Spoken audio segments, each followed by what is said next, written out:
All right. Hello and welcome everybody to today's Tech Talk on testing, routing, fulfillment, and scheduling decision algorithms. We'll be exploring how to make algorithm changes with confidence and get stakeholder buy-in. My name is Haley Eshawk. I'm part of the Next Move team here today, and I will be your background host, if you will. But our official host today is Carolyn Mooney, CEO at Next Move. She's got a full half hour for you today. She'll begin by giving you a quick orientation to help set the stage for algorithm testing. And then she's going to dive right in with a few speed runs or demos of batch tests for delivery, fulfillment, and shift scheduling decision models. She'll end with an acceptance testing preview, which I'm really excited about because it's looking really cool. Some good stuff there. And then finally, some time for questions and answers at the end. So in the meantime, feel free to drop questions either into the Q&A feature in the Zoom panel, if you will, or into the webinar chat. I'll make sure to keep an eye on those as we go along and get those answered throughout. So as you do that, a reminder, because it's easy to mix these up, keep an eye on the host and panelists versus the everyone toggle in the chat, just to make sure your message to the group of people. So with that, I'm going to let Carolyn take it away. Thanks, Haley. I'm really excited to be here today talking about how to get decision algorithms into production with confidence. And as a little bit of background, I've spent a lot of time in this space, both from my work at Lockheed Martin and also at Grubhub. And in all of those jobs, I kind of existed in this space between, product management, tech, and operations, and really lived kind of like some of the tensions that can arise from these like algorithms driving a lot of the operational need there. And I think the interesting thing is also along the way, as we've built Next Move, and particularly over the last 6 to 12 months, as AI has become more popular, we're hearing from more and more people in industry, whether it's from meal delivery all the way to subscription box planning to retail, that these algorithms are really critical to the business, and building them is not always very straightforward. So what does the state of decision operations and testing really look like today? Well, if you join this talk, I think you're probably on the same page with us that automation and optimization really adds tangible business value by making decisions repeatable, testable, and scalable. But we know that change is constant in our operation. And as those business requirements change, the models representing those requirements also need to. And so when I talk to algorithm builders, I think like the biggest thing I hear is that, making the changes themselves, like it usually isn't that complicated. In fact, I recently posted on LinkedIn a reshare from one of the Amazon delivery team commenting on this and saying, all the other stuff around the optimization is really the hard part.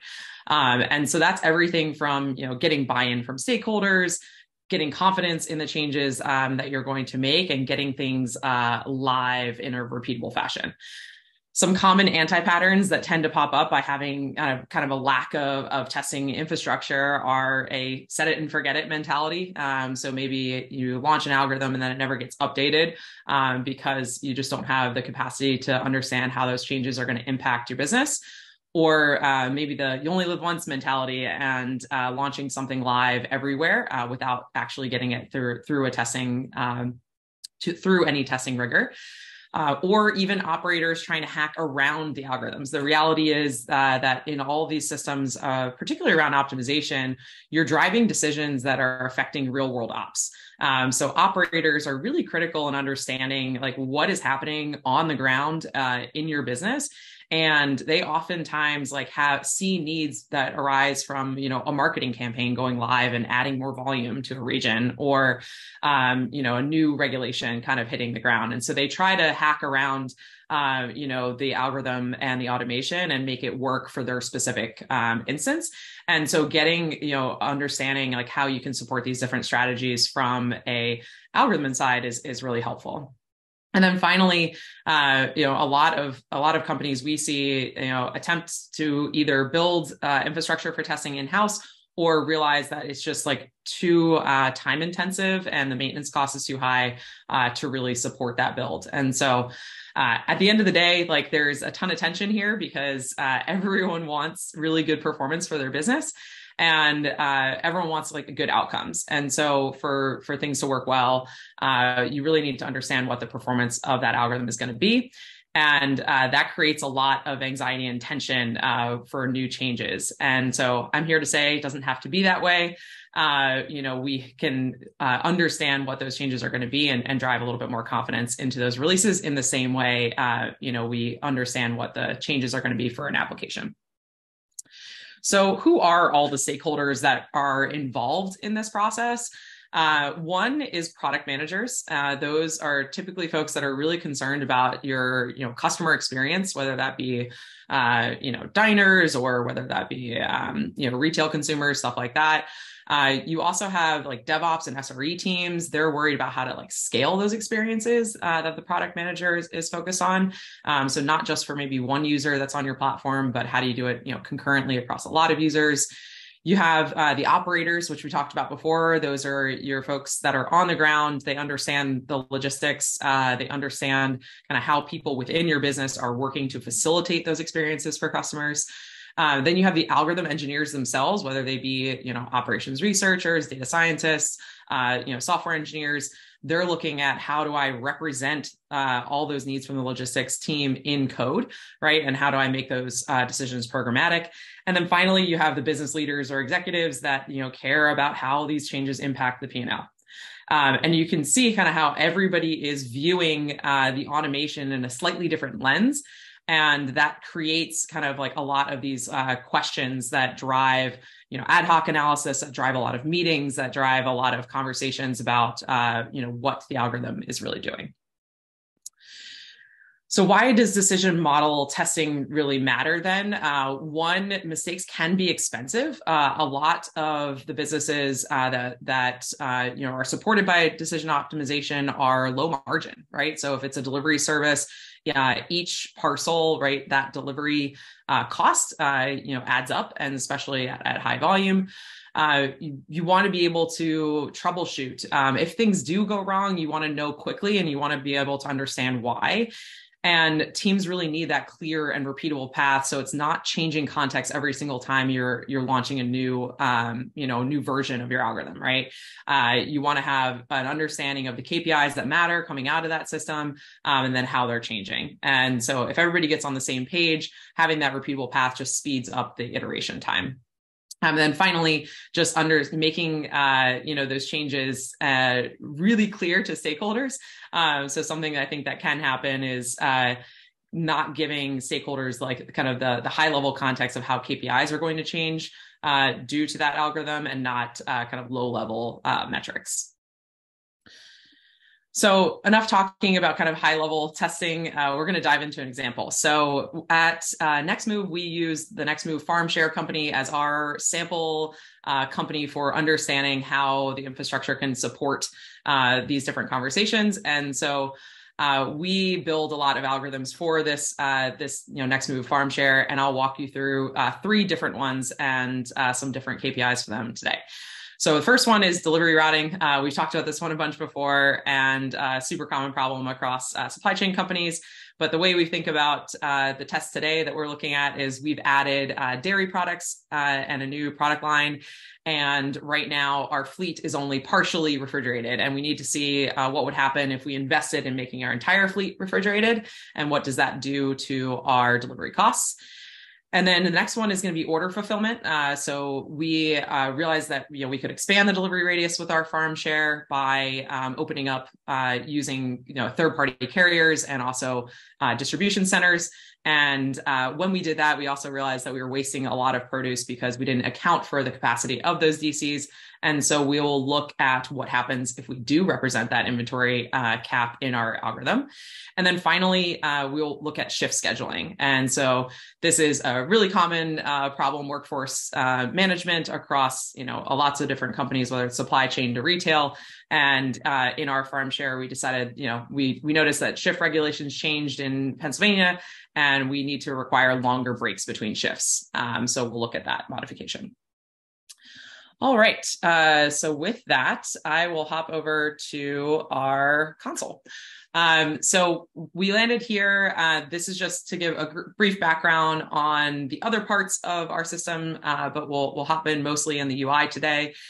But as a background, you can also use Nextmove CLI and SDK to create new models. And so you can jump in here, start from a template, and kind of get running with creating your own custom decision algorithm. I won't go through this today, but it is the backbone for the different model versions that we'll be looking at with experimentation. So we're going to hop into our apps area. And so our apps area, we're on the Nextmove Farm Share team. And this is accessible for our entire Nextmove development crew to build and test different algorithms. And so the first app we're going to hop into is the Farm Share Delivery app. You can think about an app as a container. That container has a bunch of different versions of the application and allows us to look at things like experiments and the API itself. And I'm just going to jump right in and start with a live experiment. So the way I'm going to do this from the UI is to create a new experiment. And remember, I'm looking at adding cold chain to my fleet of vehicles. And in order to do this, I have an input set that I'm going to use, which is going to be Lancaster, PA. And then I also have two different instances that I want to test. And I'll explain this a little bit more in a second.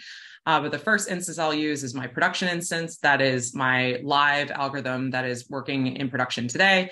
And the one I'm going to test is staging. And that reminder is basically removing the requirement for me to have certain vehicles go with certain stops to support that dairy delivery. And the way you can think about this is we talk a lot about compatibility attributes at Nextmove. So certain vehicles maybe have certain capabilities, and those capabilities can serve certain stops. And so for this one, we used to have only half of our fleet have the capability for refrigeration. And now we want the whole fleet to have refrigeration capability. So that means any order can go with any vehicle. And so we'll create and run this experiment. And I'll kick that off now. While that is running, so we can see it started here, I'll walk through some of the pieces of every application on the Nextmove ecosystem. So first things first, we have the details around our app. And so we have things that are pretty standard, like an ID and a description. So we can give everybody on the team a context about what that algorithm is trying to support. In this case, routing and assignment for that delivery service. You can also see who last published to that application. So in this case, one of our engineers, Sebas, was the last one to push. And then you can see different versions for your application. And so you can name these however you like. You can also create new versions from the UI for the last push model. And then you also have the ability to manage instances, which are really nice. And I know I referenced them when I started the experiment. But these are used to give you different endpoints for your algorithm. And so you may have a staging endpoint, a production endpoint. You could also have an instance that is a particular region like NYC. And that allows you to, one, switch over which version you're running for that particular instance. But it also gives you an ability to kind of track data and run history. And so you can see here in the run history, we've partitioned by both the instance ID and the version ID. And that's really helpful kind of when we go look at particular runs and understand, hey, if they succeeded, and dive into what the output performance looked like. And so you can see what was running at that given time, and maybe do some deep dive, triage if something went wrong. So that's a little bit of an overview of the application. And then we are looking a lot at these batch experiments today and input sets. And these input sets are ways that we can capture different collections of data files that we want to test against. And so we can agree as a team that we always want to test against high, medium, and low volume times. We could even, add new input files that are, not from history, but, from what does it look like with 10x volume, or what does it look like with a larger fleet, something like that. And then finally, we just have the API reference, and this gives an overview of the endpoints that are used to access this application. And you can kind of think about the way Nextmove works is you're creating your own custom SaaS solution. So you push up to the Nextmove cloud, and now this app is available for you to run. And like I said, across a lot of different instances and endpoints. So let's check back in on that batch experiment. So we're adding that cold chain to the fleet. Looks like this is still running for us here. Oh, and it just completed.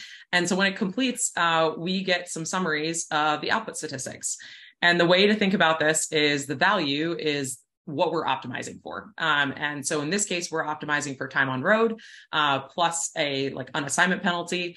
And we want to check to see if our staging algorithm is actually reducing that time on road, because we pay our drivers for the amount of time they spend servicing those deliveries.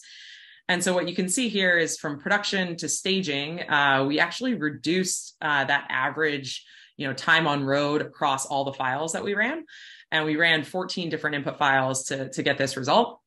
And this is great. So this should generate a conversation with our executive team about if we were to invest in making refrigeration available on our entire fleet, we would actually see a day over day benefit of, reduced time on road because we could service all of the deliveries with any vehicle that's in our fleet.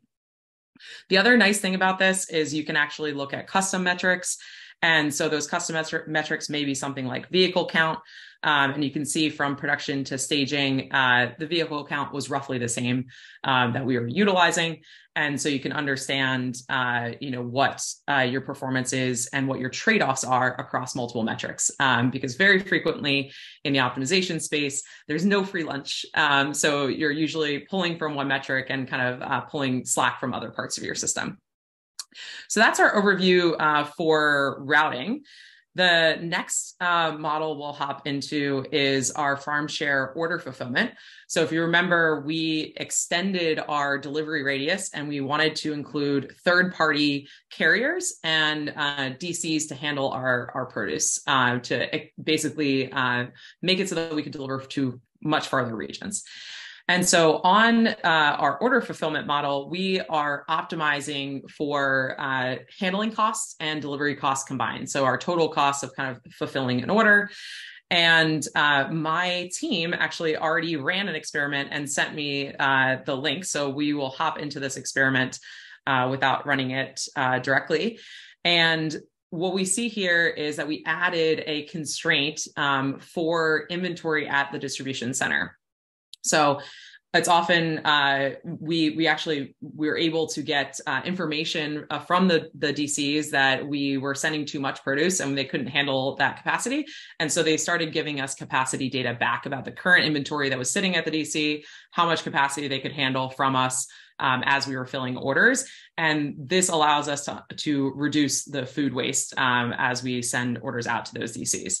So when we added that constraint, we can see here from production to staging is that it increased our costs, which isn't great, right? We wanted to over time we want to decrease costs for this order fulfillment model, but the reality is that we also have sustainability goals, and so reducing that food waste is also a priority for us. And so this particular experiment generates that conversation of yes, we are increasing costs. But let's dive in a little bit further and understand how that's also meeting our sustainability goals.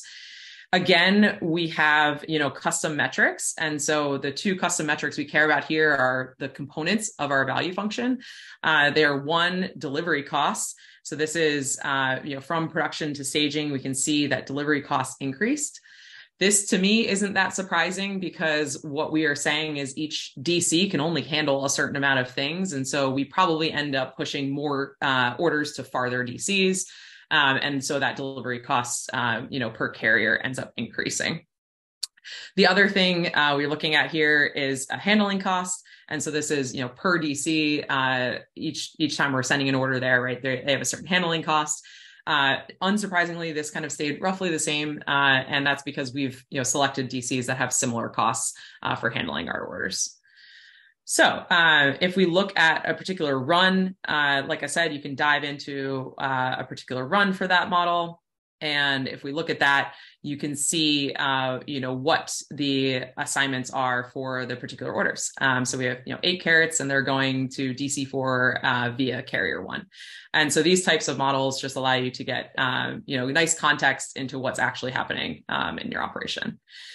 And so our last model that we'll look at today is the shift scheduling model. And remember, this is the model where we are trying to minimize overage of schedules for our system. So we have a demand that we need to meet and a required amount of workers. And for each of the 30-minute slots in our day, we want to make sure that we are meeting that demand with the required amount of workers. But our shifts are not 30 minutes. And so we need to represent shifts that are anywhere from 2 hours to 8 hours in length.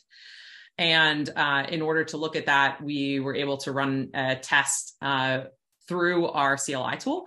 And so everything that I've been doing here in the UI, you can do programmatically through our CLI.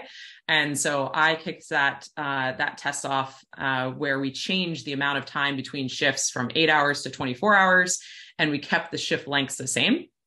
And you can see here that in order to increase that regulation time between shifts, we see from production to staging that our overage went up.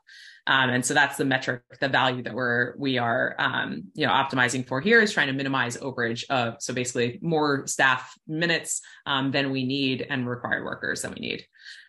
So that's a little bit about the different types of models and different types of experiments that we can look at today. And I'm going to hop back over to our slides, and we can keep going here and talk a little bit about what we just saw. So we just walked through batch experiments on the NextMove platform.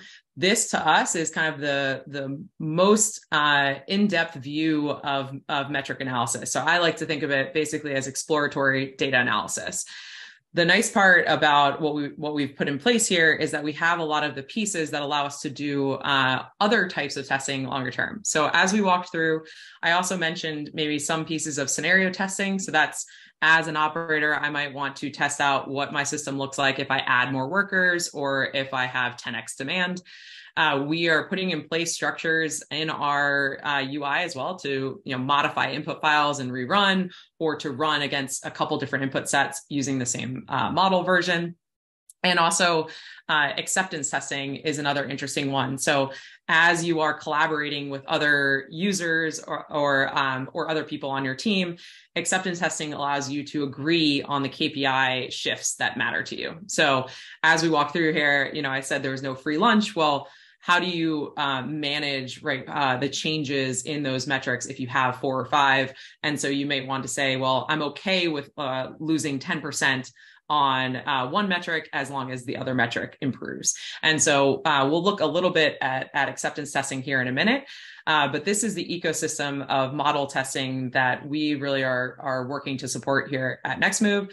And also things like operating real-time testing. So things like switchback testing and shadow testing.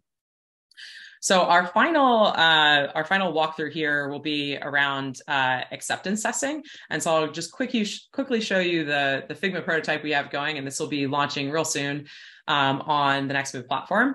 And so if you create an acceptance test, essentially what that is creating a test against 2 different models and an input set, similar to how we did the batch.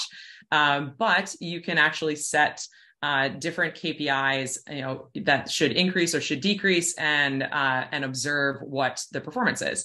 And so the way to think about this is a quick summary that allows you to share a snapshot of what to expect with your stakeholders, and also do some quick checks as you're doing development.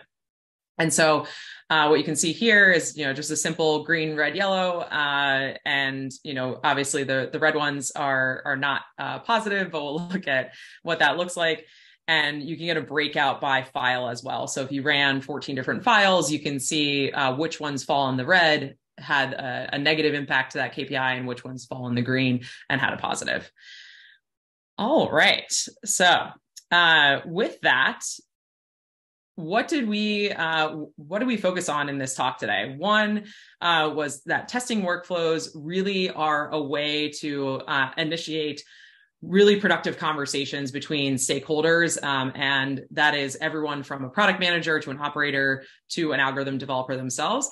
And also reduce time spent on the actual analysis, right? So you want to have something that you can passively consume every single time, and everyone has the same context coming into that conversation every single time.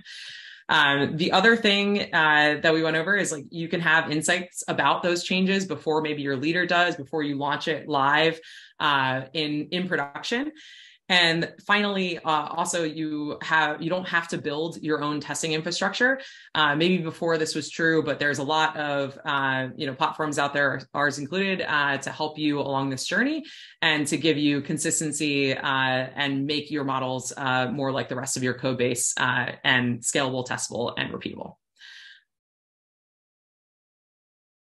Excellent. Carolyn, thank you for walking through all of that. We're going to actually transition here to a few minutes of Q&A. You covered a lot of ground in just about 25 minutes there. Talk very fast. So yes. hopefully we all caught up. Yes. No, it was good stuff though. Good stuff. So I did get a couple of questions sent in directly to me that I want to make sure that we answer here. So one question here is around being able to run these tests across different types of solvers. You showed a couple of models. Were those all being powered by the same solving paradigm underneath the hood?